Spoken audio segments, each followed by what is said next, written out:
कि what is the real meaning of physical fitness. तो ये सुनते ही सबसे पहले माइंड में क्या आता है कि किसी के एब्स बने हुए हैं और बड़ी बड़ी बाइसेप्स है, चेस्ट बाहर निकल रही है। इज दैट फिटनेस, या फिटनेस कुछ और ही है जो ज़्यादातर लोग उस डायरेक्शन में सोचते नहीं है? या फिर हम ये कह सकते हैं कि अगर कोई स्टूडेंट है जो अभी हमको देख रहा है और वो अपनी जर्नी को शुरू कर रहा है, कहीं कोई जिम ज्वाइन करने वाला है या घर पे ही कोई अपनी ट्रेनिंग शुरू करने वाला है, तो उसको अगर हमको डिफाइन करना हो फिजिकल फिटनेस का एक्चुअल में मतलब, फिजिकल स्ट्रेंथ का एक्चुअल में मतलब क्या है, कि सिर्फ बाहर से अपीयरेंस ही है उसका मतलब, या और भी कुछ है जो ज़्यादातर लोग जिस तरह से नहीं देखते हैं? तो अगर उसको हमको डिफाइन करना हो तो आप किस तरीके से करेंगे? सबसे पहले तो मैं ये कहना चाहूँगा कि it's a very big myth कि फिजिकल फिटनेस को क्वांटिफाई करते हैं लोग एब्स से, बाइसेप्स से, चेस्ट बल्ज आउट से या जिम से, right? I understand this is a very important part also, but this is at the end. और कैन वी कॉल इट कि it is at a superficial level? It's on the superficial level, yes, you are right. क्योंकि जरूरी नहीं है कि जो बाहर से फिट लग रहा है देखने में वो अंदर से भी फिट अंदर है। से भी फिट हो, वो फील कर रहा है फिट, या फिर वो सिर्फ इंस्टाग्राम पे फिट दिख रहा है या दिख रही है। Yes, that's most important. दोनों में बड़ा डिफरेंस है। बहुत डिफरेंस है। एंड ट्रस्ट मी, मैंने बहुत सारे जिम क्लाइंट्स देखे हैं जो जिम ऑलरेडी कर रहे हैं, इवन फिजिकल ट्रेनर्स भी, जैसे मैंने मेंशन किया कि बॉलीवुड स्टार्स को भी देखा मैंने, जिसमें वो दे आर मतलब good abs, good body, but actually they having lot of pain in the back, in the knee, in the neck, so they're having a lot of pain. So on that basis I can say ठीक है, it's important but it's not 100%. So अगर हम beginners की बात करें, जैसे आपने बोला, तो फिजिकल फिटनेस मैं एज अ डिफाइन करता हूँ, if you are stable functionally, if you are stable mentally, तो मैं कह सकता हूँ कि हाँ, ही और she is a fit. But अगर हम ये बात करें सिर्फ फिजिकल फिटनेस के बारे में, तो उसके बारे में आपका क्या टेक है कि लोग किस तरह से समझते हैं और एक्चुअल में रियलिटी क्या है? So I will try to simplify in very very simple terminology. So अगर हम एक, फॉर एग्जांपल, ये टेबल है, लाइक टेबल को अगर बेस हम बात करें, जो 4 पिलर्स हैं बेसिकली टेबल के, तो फिटनेस को मैं कहना चाहूँगा first priority is safety, very very important. Second priority is sustainability, third comes stretching, the fourth comes strength. So basically हमने उसको, जैसे ये S है, so we can the 4S basically, 4S for the fitness. What you are saying is कि अभी देखा जाए तो जो नॉर्मल जो थॉट प्रोसेस है लोगों की, ये ज़्यादातर लोग जिस तरह से फिटनेस को देखते हैं, you have turned it upside down. Yes. क्योंकि आप ये कह रहे हैं कि लास्ट में आता है स्ट्रेंथ, yes. जबकि लोगों के लिए फिटनेस का मतलब सबसे पहले स्ट्रेंथ है। हाँ जी। सेफ्टी तो कहीं पर आता ही नहीं है, कहीं पीछे होता है। वो तो जब कोई इंजरी हो जाती है या कोई बहुत बड़ा एक्सीडेंट हो जाता है या कोई बहुत बड़ी प्रॉब्लम हो जाती है, उसके बाद वो थॉट माइंड में आना शुरू होता है, लेकिन तब तक बहुत देर हो जाती है। तब तक बहुत देर। तो आपने क्या किया, सबसे पहले रखा है सेफ्टी को। एज अ फिजियोथेरेपिस्ट मेरे पास लॉट्स ऑफ क्लाइंट्स आते हैं जो कि जिम कर रहे थे and after that suddenly injury happen. So I used to first of all assess him, या मैं सबसे पहले उनसे पूछता हूँ कि एग्जैक्टली ये हुआ कैसे, हाउ दिस पेन स्टार्टेड, या इंजरी कैसे हुई। तो वो कहते हैं कि हम जिम में एक्सरसाइज कर रहे थे एंड हमें पॉस्चर बारे में तो पता ही नहीं था, बट जो ट्रेनर ने बता दिया हम उसी में पुश कर रहे थे अपने आप को। इनफैक्ट कई बार पेशेंट्स ये भी कहते हैं कि हमें ये प्रॉब्लम थी ऑलरेडी, लेकिन हमने फिजिकल ट्रेनर को बताई नहीं, सो जिसकी वजह से भी मुझे इंजरी हो गई। So this is self responsibility also, self analysis also, कि सबसे पहले सेफ्टी के अंदर आता है self analysis. We should know कि हमारी प्रॉब्लम एक्चुअली में क्या है। We should know the knowledge of postures, कि हमें किस पॉस्चर में कौन सी एक्सरसाइज करनी है। लाइक जोन से हम एक्सरसाइज करने जा रहे हैं, हमें पता होना चाहिए कि कहीं हम हमारे को डैमेज तो नहीं कर रही, कहीं किसी बॉडी पार्ट को डैमेज तो नहीं कर रही, राइट? मेरे को पहले ऑलरेडी इंजरी है, अगर मैं उस एक्सरसाइज को करती चली जाऊँ या करता चला जाऊँ, तो वो भी गलत पोस्चर में, तो वो डैमेज कर सकती है हमारी बॉडी को। So after that we have to know, we should know recovery. So जैसे हमने एक्सरसाइज करी, फॉर एग्जाम्पल हमने 5 डेज अ वीक एक्सरसाइज करी, सो हमें बॉडी को रिकवरी टाइम भी देना चाहिए, हमें बॉडी को रेस्ट भी देना चाहिए। अगर हम वो रिकवरी टाइम नहीं देते हैं तो we are prone to injury. फिर चाहे आप कितनी लेवल की एक्सरसाइज करते चले जाओ, चाहे आप इंटेंसिटी हाई करते जाओ, definitely we go prone to injury. So वो हमें बहुत ध्यान रखना है। मतलब what you are saying is कि मसल्स को जब हम एक्सरसाइज करते हैं तो हम एक तरह से टीयर कर रहे हैं, राइट? तो उसको रिकवर होने के लिए टाइम चाहिए। और अगर हम वो टाइम नहीं दे रहे हैं या बीच में जितना टाइम देना चाहिए, मतलब मिनिमम 2 से 3 दिन का, अगर हम वो नहीं दे रहे हैं, मिनिमम 2 डेज तो देना ही चाहिए, तो अगर हम उतना टाइम नहीं दे रहे हैं एक मसल को रिकवर होने के लिए, तो we are prone to injury? फिर it depends on the person to person and what's the level of the person. Like for example अगर एक बिगनर है या एक मॉडरेट लेवल पे एक्सरसाइज कर रहा है या फिर बहुत हाई एथलेटिक लेवल पे है, वो डिपेंड करता है फिर बॉडी टू बॉडी किस लेवल की आप अपनी ट्रेनिंग कर रहे हो. बट हम बिगनर्स के पॉइंट ऑफ व्यू से देख रहे हैं बेसिकली. Right. बिगनर्स अगर या हम इंटरमीडिएट beginners- लेवल पे जो लोग हैं उनके पॉइंट ऑफ व्यू से हम समझने की कोशिश कर रहे हैं. राइट. सो बिगनर तो मतलब this is very very important कि हमें रेस्ट भी देना है. हमें ये नहीं कि 7 days और 2 hours एक्सरसाइज करें, दैट्स नॉट रिक्वायर्ड. सो अगर हम आइडियली बात करें कि कितना होना चाहिए, सो आइडियली मैं कहूँगा 30 minutes to 1 hour for 5 days a week. That's the actual मतलब जो रिसर्च भी प्रूव करती हैं, दैट्स द एक्चुअल टाइम कि हमें इतनी एक्सरसाइज करनी चाहिए for the beginners and intermediate. मैं एक बार इस सेफ्टी वाला जो पॉइंट आप टच कर रहे हैं, this is very very important, जो लोग अंडर एस्टिमेट करते हैं ज़्यादातर लोग. यस. और हमने इंटरनेट पे भी ऐसी बहुत सारी वीडियोस हैं कि कोई उल्टी सीधी एक्सरसाइज कर रहा है, करते करते एकदम से वो बेहोश हो गया. ऐसे बहुत सारे केसेस हैं जहाँ पर डेथ तक हो गई. तो अगर आपकी डेथ ही हो जाती है तो फिर ऐसी एक्सरसाइज का क्या फायदा? किसके लिए बॉडी बना रहे हो? इवन आपने ये भी देखा होगा जो बहुत हैवी वेट उठाते हैं वो वॉमिटिंग कर देते हैं at the same time. So these are things that you should know. और स्लिप डिस्क वगैरह तो कॉमन है. Very very. ये तो मैंने मतलब ऑलमोस्ट हर दूसरे बंदे को देखा है जिम में जो कर रहा होता है, कोई ना कोई इंजरी किसी ना किसी को होता ही है. कभी कोई शोल्डर डिस्लोकेट हो गया, shoulder, knee pain. These are very very common. Even tennis elbow is very very common. Elbow में pain is very very common क्योंकि रिस्ट की प्रॉब्लम कॉमन है. रिस्ट की प्रॉब्लम बहुत कॉमन. हाँ, गलत पोजीशन में करी, उसके बाद में रिस्ट में प्रॉब्लम आ गई. और एक भी प्रॉब्लम आ गई तो उसकी पूरा जो फ्यूचर है एक तरीके से वो उस पर एक बहुत बड़ा क्वेश्चन मार्क लग गया. कई बार क्या होता है हमारी बोन्स की अलाइनमेंट और जॉइंट की अलाइनमेंट चेंज हो जाती है एंड रिस्ट से प्रॉब्लम स्टार्ट हो गई. Sometime it goes to elbow, sometime it goes to shoulder, even sometime goes to neck. सब कुछ इंटरकनेक्टेड है. और फिर नेक में प्रॉब्लम आई तो बैक में भी आएगी, स्पाइन में आएगी, पूरा सब जगह आएगी. तो इससे धीरे धीरे करके प्रॉब्लम बढ़ती चली जाती है. राइट. तो ये हमने पहला पॉइंट टच किया, सेफ्टी. नेक्स्ट आता है सस्टेनेबिलिटी. सस्टेनेबिलिटी मीन्स कि हम कितनी ड्यूरेशन तक अपने वर्कआउट को मेंटेन रखते हैं, सस्टेन रखते हैं. दैट्स ऑल्सो वेरी इंपॉर्टेंट क्योंकि अच्छा सस्टेनेबिलिटी आती है अगर आप उसको एंजॉय कर रहे हो. अगर आप वर्कआउट को एंजॉय नहीं कर रहे हो देन डेफिनेटली आप सस्टेन नहीं कर पाओगे for a long period of time. अगर आप सस्टेन नहीं कर पाओगे तो आपकी बॉडी में जो चेंजेस आप लाना चाहते हो वो नहीं आएंगे. लाइक फॉर एग्जांपल अगर एक बहुत मोटा पर्सन है, वो वेट लूज़ करना चाहता है, उससे आपकी वीडियो देख के मोटिवेशन आया कि चलो वेट लूज़ करते हैं. उसने कुछ टाइम तक तो किया बट उसको लगा कि हाँ चलो रिजल्ट आ रहा है, बट उसकी वो मोटिवेशन कम हो गई, ख़त्म हो गई. And after that he stopped, completely stopped. Right. तो नेचुरली जो रिजल्ट पहुंचना था वो उस रिजल्ट पे वो नहीं पहुंच पाएगा.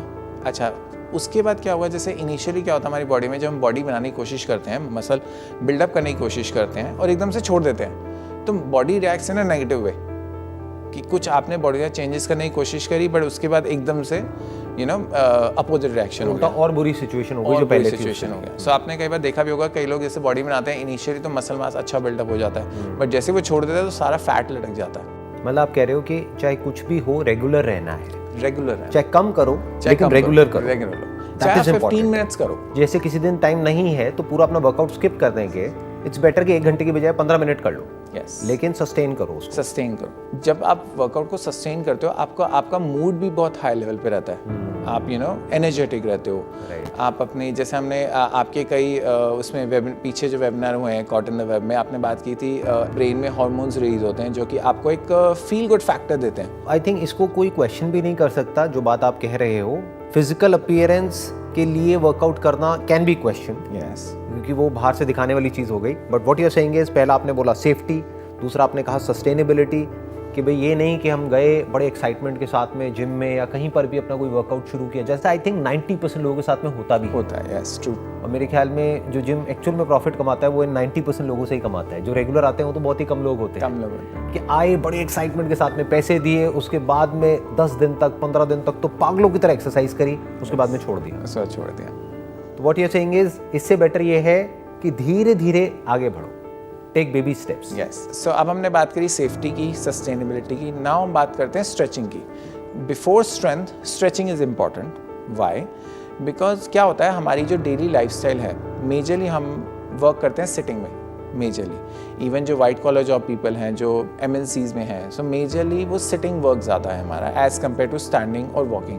बट हमारी बॉडी बनी है वॉकिंग के लिए. अब सिटिंग से प्रॉब्लम क्या होती है कि हमारी बॉडी स्टिफ होती चली जाती है. लाइक मैं छोटा सा एग्जांपल देता हूँ.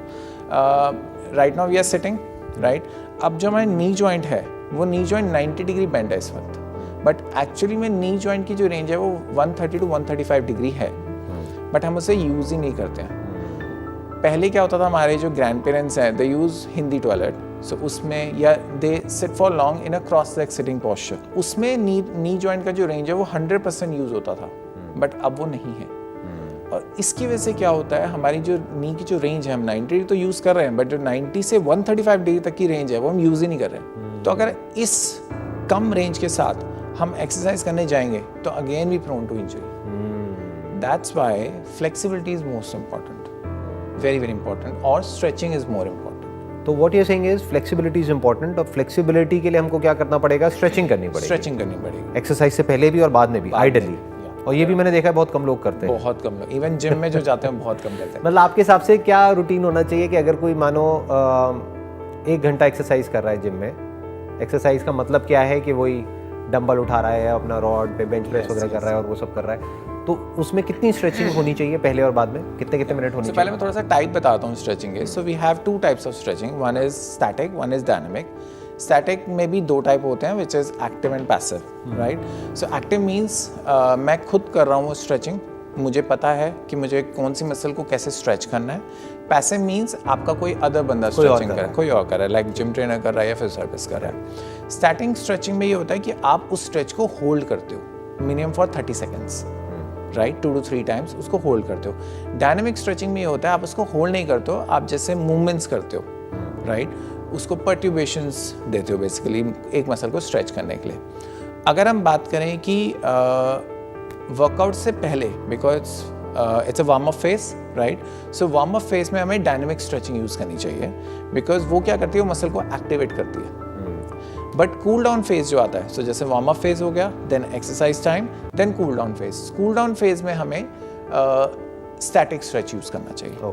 वो हमें हमारी मसल्स को रिलैक्स करता है। उसका ड्यूरेशन कितना कितना होना चाहिए? So total initially cool down phase 15 minutes का और लास्ट में भी 15 मिनट्स का। तो आप कह रहे हो 15 मिनट पहले एक स्ट्रेचिंग होनी चाहिए और 15 मिनट बाद में होनी चाहिए अगर कोई 1 घंटा वर्कआउट कर रहा है तो? यस। बट ऐसा यूजुअली होता नहीं। मैंने बहुत कम लोगों को देखा है। बहुत कम होता है। बट ये बहुत इंपॉर्टेंट है। Very very important. बिकॉज अगर आप कह रहे हो कि अगर स्ट्रेचिंग प्रॉपर नहीं हुई तो फ्लेक्सिबिलिटी प्रॉपर नहीं है, फ्लेक्सिबिलिटी नहीं है, उसके बाद में हम स्ट्रेंथ के ऊपर काम कर रहे हैं, जो नेक्स्ट स्टेप आप कह रहे हैं, यस, तो उसमें इंजरी होने के चांसेस बहुत ज़्यादा है। तो सेफ्टी पे कॉम्प्रोमाइज़ हो गया। यस, क्योंकि अगर बॉडी में फ्लेक्सिबिलिटी नहीं है तो हम किसी भी जॉइंट की एक्सरसाइज जब हम कर रहे हैं तो उस जॉइंट को हम पूरा एफिशिएंटली यूज ही नहीं कर पाएंगे।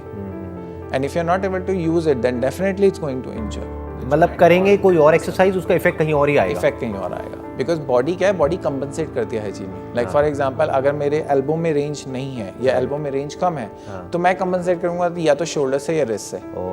सो इसलिए flexibility is very very important. इसीलिए लोगों को ये शोल्डर की प्रॉब्लम आ जाती है, जो बहुत ही कॉमन है। बहुत ज़्यादा कॉमन है, क्योंकि यूज होना चाहिए ये वाला जॉइंट, जबकि यूज हो रहा है ये वाला जॉइंट सारी एक्सरसाइज में। तो हम कोई अगर मान लो चेस्ट की एक्सरसाइज भी कर रहे हैं तब भी सारा लोड शोल्डर के ऊपर आ रहा है, बाइसेप्स कर रहे हैं तब भी शोल्डर के ऊपर आ रहा है। तो एक तरह से देखा जाए तो शोल्डर को रेस्ट ही नहीं मिल रहा है। रेस्ट ही नहीं मिल रहा है, क्योंकि फिर हम चाहे बाइसेप्स करें, चाहे ट्राइसेप्स करें, चाहे कुछ भी करें, शोल्डर तो रोज ही एक्टिवेटेड है, मतलब डेली उसके ऊपर काम हो रहा है, जिसकी वजह से उसको रेस्ट नहीं मिल रहा है और उसकी वजह से वियर एंड टियर की वजह से वो इंजरी हो जाती है। So that's why stretching is very very important. तो ये स्ट्रेचिंग भी आपने बता दी 2 तरह की होती है, डायनामिक एंड स्टैटिक।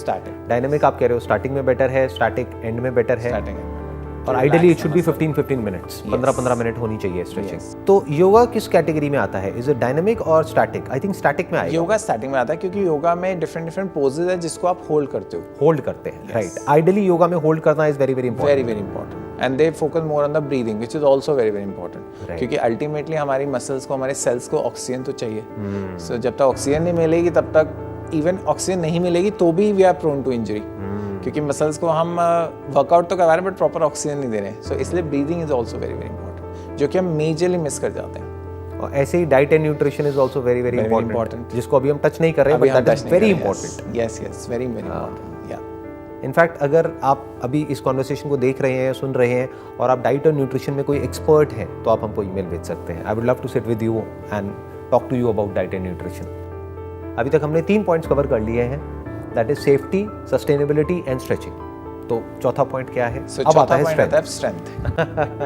जो लोग सबसे पहले रखते हैं वो लास्ट में कवर कर रहे हैं। सो strength again it's a very very important part, because अगर हमारी बॉडी प्रॉपरली स्ट्रेंथन है, अगर हमारी मसल्स में स्ट्रेंथ है, तो हम अपने डेली एक्टिविटी को, डेली रूटीन को बड़े आसानी से कर लेंगे, even without pain and even without fatigue, because that's also a definition of fitness.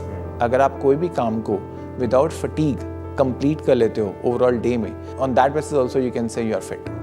अगर हम स्ट्रेंथ के बेनिफिट्स के बारे में बात करें, सो द मेजर बेनिफिट जो मुझे लगता है, आपके जॉइंट्स के ऊपर प्रेशर हटा देते हैं मसल्स। अगर आपकी मसल्स स्ट्रॉन्ग है, अगर आपकी मसल्स स्ट्रेंथन है, तो जॉइंट के ऊपर प्रेशर हट जाता है। सारा जो आपका बॉडी वेट है वो एब्जॉर्ब कर लेती हैं मसल्स, आइडियली जैसा होना चाहिए, जैसा होना चाहिए। इसमें एक वेरी पिक्यूलर पॉइंट, जो कि मेरे पास बहुत सारे ऐसे क्लाइंट्स आते हैं जिनका ओवरवेट है, राइट। अब वो कहते हैं कि हम डॉक्टर पास गए तो डॉक्टर ने बोला वेट कम करो, राइट, बट मुझे तो पेन है, मुझे तो नी में पेन है, मुझे तो बैक में पेन है, मैं वेट कैसे कम करूँ? क्योंकि वेट कम करने के लिए मुझे एरोबिक्स करना पड़ेगा, मुझे रनिंग करनी पड़ेगी, मुझे जॉगिंग करनी पड़ेगी। तो इसलिए हम उनको ये ट्रेन करते हैं कि आप वेट कम करो, which is very very important, but उसके साथ साथ अपनी मसल्स को स्ट्रॉन्ग करते रहो, ताकि जो जॉइंट पे लोड है वो कम हो जाए। क्योंकि जैसे ही जॉइंट पे लोड कम होगा, आपका पेन कम होता चला जाएगा। Then you will be more push your body for the weight loss. आप बेसिकली ये कह रहे हैं, correct me if I am wrong, कि अगर कोई पर्सन है जिसका वेट बहुत ज़्यादा है, तो उसको डायरेक्टली ये नहीं कि वो गया जिम में या कहीं पर भी और भागना शुरू कर दिया, जैसे ज़्यादातर लोग करते हैं कि पार्क में भागे चले जा रहे हैं घंटे तक, या ट्रेडमिल पे भागे ही चले जा रहे हैं, क्योंकि उससे क्या है कि जॉइंट पे लोड आएगा, क्योंकि अभी उनकी मसल स्ट्रांग नहीं है, तो सारा लोड आ जाएगा जॉइंट पे। तो आइडियली उनको क्या करना चाहिए? मसल ट्रेनिंग करनी चाहिए, जिससे कि पहले मसल स्ट्रांग हो, फिर एरोबिक ट्रेनिंग जो है वो करनी चाहिए, राइट? या कोई भी जंपिंग वाली हो गई, या ट्रेडमिल हो गई, या कोई भी ऐसी एक्सरसाइज हो गई जिससे कि डायरेक्टली जॉइंट्स पे लोड आने वाला है, तो उसको बियर करने के लिए पहले मसल्स को स्ट्रांग करो, डाइट के थ्रू अपने वेट को कम करो, क्योंकि आई थिंक डाइट का बहुत मेजर रोल है वेट लॉस में। यस, अगर इसको रेशियो में देखना हो तो मेरे अकॉर्डिंग इट्स अराउंड 80-20। आपके अकॉर्डिंग क्या होगा? It's on the research basis 70-30। तो 70% is diet and 30% is workout. तो what you are saying is कि पहले अपनी मसल्स को स्ट्रांग करो, उसके बाद में भागो, अगर भागना भी है आपको तो, राइट?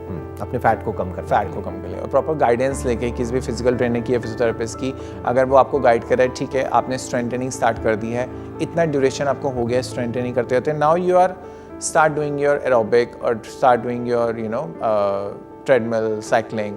क्योंकि इसमें भी क्या होता है, like if you really want to lose weight, उसमें भी ऑप्शंस है हमारे पास, जैसे swimming is a very good option, right, जिसमें कोई लोड नहीं आता जॉइंट पे। स्टैटिक साइकिलिंग, उसमें भी लोड बहुत कम आता है। ट्रेडमिल सबसे लास्ट में आता है, बिकॉज ट्रेडमिल पे बहुत ज़्यादा लोड आता है। Even cross trainer is good, cross trainer is also good, right, cross. तो ये सब इक्विपमेंट्स हैं जिन पे आपका लोड कम से कम आता है, and still you can lose weight. So अब हम बात कर रहे थे स्ट्रेंथ की, तो अब स्ट्रेंथ का एक्चुअल में मतलब क्या हुआ? मतलब व्हाट इज स्ट्रेंथ? अगर मैं तो आपने बात करी बेनिफिट्स की, कि स्ट्रेंथ के ये बेनिफिट्स होते हैं, तो फिजिकली स्ट्रांग होना हर कोई चाहता है, लेकिन what is physical strength? For example, अगर मुझे टेबल उठानी है and I am a beginner, मैंने कोई वर्कआउट नहीं किया, कोई कुछ नहीं किया, अब ज़रूरी नहीं है कि मेरे मसल्स में इतनी स्ट्रेंथ हो कि मैं इस टेबल को उठा सकूं, राइट? मेरी मसल्स में स्ट्रेंथ नहीं है, फिर मैं कोशिश करूँगा तो मैं एंजॉय करूँगा अपनी बॉडी पार्ट को। इसलिए स्ट्रेंथ इज सो इम्पॉर्टेंट कि मैं कोई भी काम, कोई भी एक्टिविटी या कोई भी वेट अपने नॉर्मल रूटीन में उठा सकूँ, लिफ्ट कर सकूँ। एंड उसको ट्रेन करने के लिए हमें स्ट्रेंथ ट्रेनिंग करनी पड़ती है। जैसे हाउस होल्ड एक्टिविटीज़ हम लोग करते हैं, फॉर एग्जांपल मैंने कुछ ऊपर से कुछ सामान उठाना है, राइट? जैसे आजकल मैं भी कर रहा हूँ कि सर्दियों के कपड़े रखने हैं, गर्मी के कपड़े निकालने हैं, तो नेचुरली बहुत सारा सामान उठाना पड़ता है। तो अगर मेरी बॉडी में स्ट्रेंथ नहीं है, तो नेचुरली मैं कहाँ पे लोड डालूंगा? सारा जॉइंट्स पे, राइट? तो इसलिए मसल्स की स्ट्रेंथ इज सो इम्पॉर्टेंट कि ताकि मेरी बॉडी पे बिल्कुल भी वेट ना हो, मुझे कोई इंजरी ना हो, सारा एब्जॉर्ब मसल कर ले। तो देखा जाए तो एक तरह का लूप है। यस, जिसकी मसल स्ट्रांग नहीं है, वो जितना वेट उठाएगा उसके जॉइंट्स पे और लोड आएगा। जितना लोड आएगा उसकी मसल्स उतनी ही वीक होती चली जाएंगी, क्योंकि मसल्स यूज नहीं हो रही, तो मसल्स वीक हो जाएंगी, उसका फिटनेस का लेवल गिरता ही चला जाएगा टाइम के साथ साथ में। और दूसरी तरफ से जिसकी मसल्स एक्टिवेटेड है, यानी कि मसल स्ट्रांग है, जितना वो और वेट उठाएगा वो उसके लिए अच्छा है, क्योंकि उसकी मसल्स और स्ट्रांग हो जाएगी, right, it's a kind of a loop It's a kind of loop, yes. कि जितनी मसल स्ट्रांग है उतना वो और वेट उठाएगा, जितना और उठाएगा उतना और स्ट्रांग होता चला जाएगा, तो वो लूप बनता चला जाएगा। और मैंने बहुत लोगों को देखा है कि कई बार क्या होता है, ज़्यादातर जो इंजरी होती है वो कैसे होती है कि एकदम से गए कहीं पर कोई हल्का सा वेट उठाया और एकदम से स्लिप डिस्क हो गया या पीछे बैक में प्रॉब्लम, बहुत कॉमन है ये, आप तो देखते रहते होंगे। हाँ, इवन कई बार क्लाइंट ये भी कहते हैं कि मैं नहाने के लिए झुका, मैंने मग्गा उठाया और मेरी बैक में एकदम से पॉप साउंड आया। अच्छा, वो एक्चुअली वो ये है कि कोर मसल्स इतनी ट्रेन नहीं थी, स्ट्रांग नहीं थी, राइट। हमारे हाथ की मसल तो स्ट्रांग थी क्योंकि ज़्यादा हैवी वेट नहीं होता है, राइट। सो बट वो कोर मसल्स इतनी स्ट्रांग नहीं थी कि उसने स्पाइन को स्टेबलाइज किया, क्योंकि स्पाइन आपकी फॉरवर्ड बेंडेड है। जब आपकी स्पाइन फॉरवर्ड बेंडेड है सो आप ज़्यादा प्रोन हो इंजरी के। बट अगर आपके कोर मसल्स स्ट्रांग हैं तो आपकी स्पाइन को बचा के रखेंगे, और अगर वो नहीं है तो नेचुरली वो slip disc is one of the cause of the pen.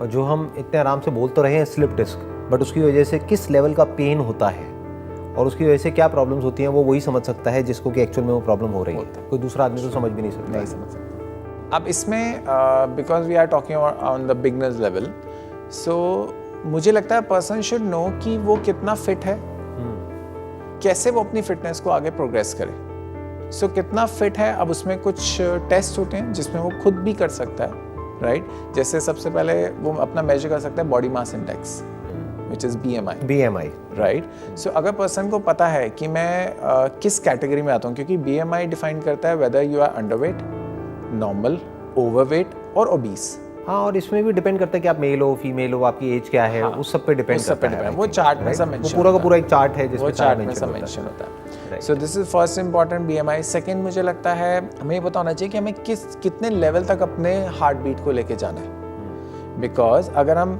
Exercise करते करते हार्ट बीट बहुत ज़्यादा बढ़ जाती है, वो भी अगेन रिस्क है। So the simple formula is 220 minus age. So अगर हम इस फार्मूले में अपने आप को फिट करते हैं और हमें ये पता चल जाता है कि मुझे अपनी हार्ट रेट को इतना ही लेके जाना है या पल्स रेट को इतना ही लेके जाना है, इससे आगे अगर मैं जाऊँगा तो आई मे इंजर माई सेल्फ।